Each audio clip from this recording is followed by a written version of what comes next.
बिस्मिल्लाहिर्रहमानिर्रहीम। अस्सलाम वालेकुम गाइस, कैसे हैं आप सब। उम्मीद करता हूँ आप सब खैरियत से होंगे। अपनी और अपनी फैमिलीज़ की लाइफ में आसानियाँ पैदा करने की जद्दोजहद में मसरूफ़ होंगे। मेरी दुआ है अल्लाह ताला आपकी और आपकी फैमिलीज़ की लाइफ में आसानियाँ पैदा करे और आपको ढेर सारी खुशियाँ और कामयाबियाँ नसीब करे।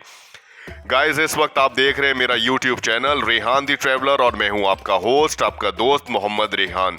नए आने वाले तमाम दोस्तों से गुजारिश है चैनल को सब्सक्राइब कर दें और बेल आइकन को ज़रूर प्रेस कर दें ताकि मेरी तमाम आने वाली नई अपडेट्स आप तक बर वक्त पहुंच सके। आज का व्लॉग विशाखापट्टनम के हवाले से है। विशाखापट्टनम रियासत आंध्र प्रदेश का एक मशहूर बंदरगाही शहर है जिसे विजाग और आंध्र प्रदेश का दूसरा बड़ा शहर भी कहा जाता है। विजाग बुनियादी तौर पर एक सनती शहर है, लेकिन यह अपनी भरपूर तारीख और सकाफत, सरसब्ज और शादाब मनाजिर, खूबसूरत साहिल समुंदर और खूबसूरत पहाड़ियों की वजह से एक मशहूर सयाहती मकाम के तौर पर उभर रहा है। यह शहर मगरिबी घाटों की कुदरती पहाड़ियों के दरमियान वाक़े है। इसके मशरकी जानिब खलीज बंगाल वाक़े है। इस शहर को किस्मत का शहर और मशरकी समुंदरी किनारे पर गोवा भी कहा जाता है। तारीखी किताबें बताती हैं कि विजाग या विशाखापट्टनम शहर पर तकरीबन 2000 साल कबल बादशाह विशाखा वर्मा की हुकूमत थी। इस शहर का जिक्र हिंदुओं की मुकद्दस किताब रामायण और महाभारत में भी मिलती है। ये शहर 2060 कबले मसीह में कलंगा की सल्तनत के तहत आया और फिर इस शहर पर शहंशाह अशोक की हुकूमत थी। उसके बाद 1600 ईस्वी तक ये अतकल रियासत के मातहत रहा। 18वीं सदी में विजाग पर फ्रांसीसियों की हुकूमत थी। 1804 में विशाखापट्टनम या विजाग शहर में बंदरगाह के करीब अंग्रेजों और फ्रांसीसी दस्ते के दरमियान लड़ाई हुई और ये शहर बरतानवी कंट्रोल में आ गया। 1947 में हिंदुस्तान की आज़ादी के बाद विशाखापट्टनम मद्रास प्रेसिडेंसी का हिस्सा बन गया।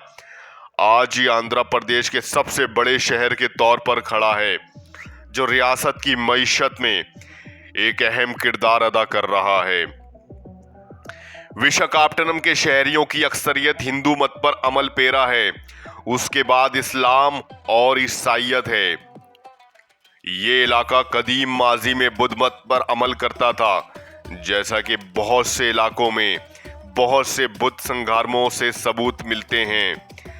लेकिन हालिया मरदमशुमारी की बुनियाद पर पूरे शहर में 0.03% आबादी के साथ बुद्ध मत के पैरोकारों की आबादी मौजूद है।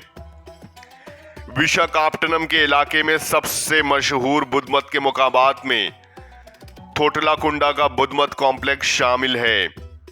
ये मकाम शहर के करीब एक पहाड़ी पर वाक़े है और ये 3री सदी कबले मसीह का है। यहाँ बुद्ध मत के स्टोपा, मजहबी खानकाहों और दीगर बुद्ध मत के ढांचे दरियाफ्त हुए हैं। बुरा गारे विशाखापट्टनम के करीब वाक़े है और ये एक मशहूर सयाहती मकाम और आसार कदीमा की अहम जगह है। बुरा गारे चट्टानों के अंदर कुदरती तौर पर बनी हुई गारों का एक सिलसिला है जो हजारों साल कदीम है। इन गारों की तश्कील में कुदरती तरीकों से पानी के असरात और चट्टानों की कटाई की वजह से इनमें मुनफरिद शक्लें और नकूश बन गए हैं। बुरा गारें तकरीबन 1500 मीटर की बुलंदी पर वाक़े हैं और यहाँ की चट्टानें कास्टिक नौइयत की हैं, यानी ये ऐसी चट्टानें हैं जो पानी के असरात से घिसकर मुख्तलिफ शक्लें अख्तियार कर लेती हैं। इन गारों में सबसे मशहूर गार कांगरिया गार है, जिसमें बुद्ध मत के आसार और नकूश देखे जा सकते हैं। यहाँ पर बुद्ध मत के कुछ कदीम आसार और मूर्तियां भी मौजूद हैं, जो इस बात का सबूत है कि यहाँ कभी बुद्ध मत की सरगर्मियां हुआ करती थी। सबमरीन म्यूजियम विशाखापट्टनम में वाक़े एक मुनफरिद और दिलचस्प म्यूजियम है जो दुनिया के कुछ सबमरीन के बारे में मालूमात फराहम करता है। ये म्यूजियम INS किल्टन पर कायम है, जो हिंदुस्तानी बहरिया का एक साबका सबमरीन था। इस सबमरीन को 2001 में रिटायर कर दिया गया था और फिर इसे एक म्यूजियम में तब्दील कर दिया गया ताकि लोग इसकी अंदरूनी साख्त, इसके काम करने के तरीके और इसकी तारीख के बारे में जान सकें। ये म्यूजियम ना सिर्फ एक तालीमी तजुर्बा है, बल्कि ये हिंदुस्तानी बहरिया की ताकत और टेक्नोलॉजी को भी उजागर करता है। ये म्यूजियम विशाखापट्टनम के साहिल पर वाक़े है और सयाहों को समुंदर और बहरी जहाज़ों की दुनिया के बारे में एक मुनफरिद तजुर्बा फराहम करता है। सबमरीन म्यूजियम में आने वाले अफराद को ये मौका मिलता है कि वो एक सबमरीन की जिंदगी और इसके मुख्तलिफ ऑपरेशंस के बारे में जान सकें। ये म्यूजियम विशाखापट्टनम की सियाहत का एक अहम हिस्सा है और ये इस शहर की बहरी तारीख और हिंदुस्तानी फौजी ताकत की एक जीती जागती मिसाल पेश करता है। ऋषिकुंडा बीच विशाखापट्टनम का एक मशहूर और खूबसूरत साहिल है, जो कुदरती खूबसूरती और पुरअमन माहौल के लिए मारूफ है।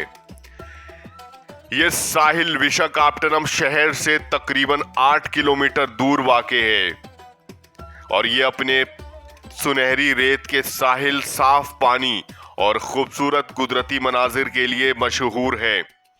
ऋषिकुंडा बीच एक बेहतरीन मकाम है जहां लोग न सिर्फ समुंदर में तैराकी का लुत्फ उठाते हैं, बल्कि इसके इर्द गिर्द के इलाके में पानी की मुख्तलिफ सरगर्मियों जैसे कायाकिंग, पैरासेलिंग और स्नॉर्कलिंग का भी लुत्फ ले सकते हैं।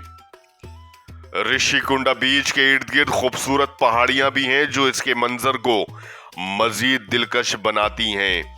यह साहिल न सिर्फ सयाहत के लिहाज से अहम है, बल्कि यहाँ की खूबसूरती और पुरसुकून माहौल लोगों को ज़हनी सुकून फराहम करता है।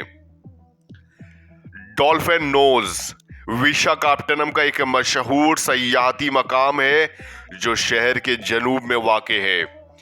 ये एक बुलंद पहाड़ी है जिसकी शक्ल डॉल्फिन के नाक जैसी है। इसी वजह से इसे डॉल्फिन नोज का नाम दिया गया है।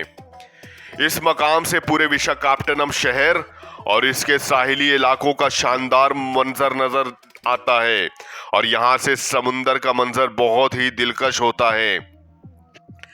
डॉल्फिन नोज एक बुलंद चट्टानी पहाड़ है जो तकरीबन 174 मीटर बुलंद है। यहां तक पहुंचने के लिए सयाहों को एक छोटी सी चढ़ाई करनी पड़ती है, मगर इस बुलंद मकाम से शहर का मंजर और समुंदर का नज़ारा बहुत ही खूबसूरत होता है। इस मकाम पर एक कदीम लाइट हाउस भी वाक़े है जो जहाज़ों को समुंदर में रास्ता दिखाने के लिए इस्तेमाल होता है। ये लाइट हाउस भी सयाहों के लिए एक दिलचस्प मकाम है और यहाँ से आपको समुंदर का वसी मंजर का दीदार होता है। डॉल्फिन नोज न सिर्फ अपनी खूबसूरती की वजह से मशहूर है, बल्कि ये इस इलाके की कुदरती मंजर, समुंदरी फिजा और शहर के दिलकश मनाजरात के बाइस सयाहों को अपनी तरफ खींचता है। कटिकी वाटरफॉल्स विशाखापट्टनम के करीब एक खूबसूरत कुदरती मकाम है जो अपनी दिलकश मंजर और कुदरती हुस्न की वजह से सयाहों की तवज्जो का मरकज है। ये वाटरफॉल्स लालागुदा के करीब चनस्तापली के इलाके में वाक़े है और तकरीबन 50 किलोमीटर दूर विशाखापट्टनम शहर से है। कटेकी वाटरफॉल्स एक बुलंद आबशार है जो चट्टानों से गिरते हुए एक खूबसूरत झील में गिरती है। ये आबशार कुदरती हुस्न से भरपूर है और यहाँ का मंजर सयाहों के लिए बहुत पुरकशिश है। कटिकी वाटरफॉल्स तक पहुंचने के लिए एक मुख्तसर मगर दिलचस्प ट्रैकिंग रास्ता है जो कुदरती जंगल से गुजरता है और इस दौरान आप मुख्तलिफ किस्म के दरख्तों, पौधों और जानदारों का मुशाहिदा करते हैं। ये आबशार खास तौर पर मानसून के मौसम में बहुत ज्यादा खूबसूरत होता है, जब पानी का बहाव ज्यादा होता है और पानी की गिरती हुई लहरें एक दिलकश मंजर पेश करती हैं। कटिकी वाटरफॉल्स विशाखापट्टनम के इर्द गिर्द सयाहत करने वालों के लिए एक अहम सयाहती मकाम है। वार मेमोरियल विशाखापट्टनम में एक अहम यादगार है जो हिंदुस्तानी फौजियों की कुर्बानियों को याद करने और इसकी खिदमत को खिराजे तहसीन पेश करने के लिए बनाई गई है। ये मेमोरियल विशाखापट्टनम के पोर्ट एरिया में वाक़े है और यहाँ का मकसद इन तमाम फौजियों को याद रखना जिन्होंने हिंदुस्तान के मुख्तलिफ जंगों में अपनी जानें कुर्बान की। वार मेमोरियल में एक यादगारी सतून मौजूद है जिस पर मुख्तलिफ जंगों के दौरान शहीद होने वाले फौजियों के नाम कुंदा हैं। ये यादगार फौजी खिदमात के लिए एक अकीदत का निशान है और सयाहों को जंगों की तारीख और इनकी अहमियत के बारे में आगाही फराहम करती है। ये मकाम विशाखापट्टनम में न सिर्फ एक अहम सयाहती जगह है बल्कि ये इन फौजियों की कुर्बानियों को याद करने के लिए एक मोहतरम मकाम है। यहाँ आकर लोग हिंदुस्तानी फौज की बहादुरी और कुर्बानियों को याद करते हैं और इनके लिए दुआएं करते हैं। रॉस हिल चर्च विशाखापट्टनम का एक मशहूर तारीखी और मजहबी मकाम है जो शहर के एक बुलंद मकाम रॉस हिल पर वाक़े है। ये चर्च 18वीं सदी में कायम किया गया था और इसका ताल्लुक पुर्तगाली ईसाई मिशन से है। और रॉस हिल चर्च एक कदीम कैथोलिक चर्च है और इसकी तारीखी अहमियत बहुत ज़्यादा है। रॉस हिल चर्च से शहर और समुंदर का शानदार मंजर दिखाई देता है और ये मकाम सयाहों के लिए खूबसूरत नज़ारा पेश करता है। इस चर्च की तामीर में सफ़ेद संगमरमर का इस्तेमाल किया गया है जो इसकी खूबसूरती को बढ़ाता है। चर्च की इमारत में खूबसूरत गुंबद है जो इसका दाखिली हिस्सा सादा मगर दिलकश है। ये चर्च न सिर्फ ईसाइयों के लिए इबादत का मकाम है बल्कि ये विशाखापट्टनम के मजहबी और सकाफती वर्से का एक अहम हिस्सा भी है। रॉस हिल चर्च की अहमियत इस बात से लगाई जा सकती है कि ये शहर की एक अहम अलामती मकाम बन चुका है जहां लोग दुआ और सुकून के लिए आते हैं। विशाखापट्टनम अपनी कुदरती खूबसूरती और सकाफती वर्से के साथ साथ अपनी लजीज और मुनफरिद खानों के लिए भी मशहूर है। यहाँ का खाना जनूबी हिंदुस्तान की रिवायती जायकों से भरपूर होता है और मुख्तलिफ इक़साम के पकवान आपको यहाँ के मुख्तलिफ बाज़ारों और होटलों में मिलते हैं। पोडापट्टू एक मुकामी आंध्रा डिश है जो भाप में पकाया जाता है। चावल, दाल और मसाले से तैयार की जाती है। ये नाश्ता या हल्का खाना होता है और विशाखापट्टनम के मुख्तलिफ मकामी रेस्टोरेंट और बाजारों में आसानी से मिलता है। आंध्रा बिरयानी जनूबी हिंदुस्तान का एक मशहूर पकवान है जो चावल, गोश्त और मसालों के साथ तैयार किया जाता है। इसका जायका मसालेदार होता है और ये खाना विशाखापट्टनम में खास तौर पर मशहूर है। सूरापट्टू एक समुंदरी ग़िज़ा का पकवान है जिसमें मछली को मसाले और सब्जियों के साथ मिलाकर बनाया जाता है। ये पकवान खास तौर पर विशाखापट्टनम में समुंदरी ग़िज़ा के शौकीन अफराद के दरमियान बहुत मकबूल है।